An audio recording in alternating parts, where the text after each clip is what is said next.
Дэлхийн монголчуудын MJL радио нэг тусал.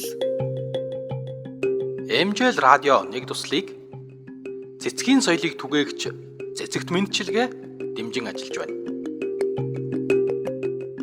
Цэцэг барих ёс.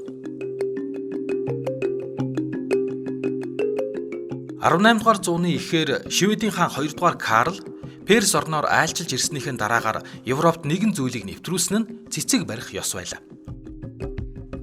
Тэрээр цэцэг барих ёсыг сайтар судалсны дүнд цэцэгсийн төрөл зүйл, онцлогийн тухай тусгай тол бичгүүдийг гаргаж цэцгийн баглаа хийх урлагийн талаар ном хүртэл бичиж байж. Энэхүү тол бичигт цэцэг юу өгүүлдэг, цэцгийн баглаа болон хослол нь ямар утгыг илэрхийлдэг болохыг дурдсан байдаг.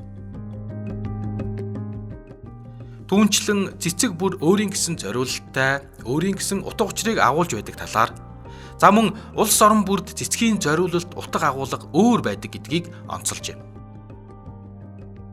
Жишээ нь дэлхийн олон оронд хайр сэтгэлийн бэлэгдэл сарнай байдаг. Тэгвэл Англид дурлалт хос бие биедээ хонин зангуу цэцгийг бэлгэлдэг бол хятадууд цээн цэцгийг бэлгэлдэг талаар энэхүү тол бичигт тэмдэглэн үлдээжээ.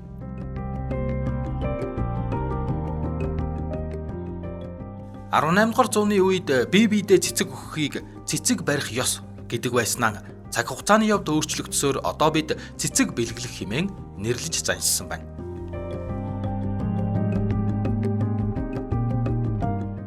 MJL радио нэг туслыг цэцгийн соёлыг түгээгч цэцэгт мэндчилгээ дэмжин ажиллаж байна.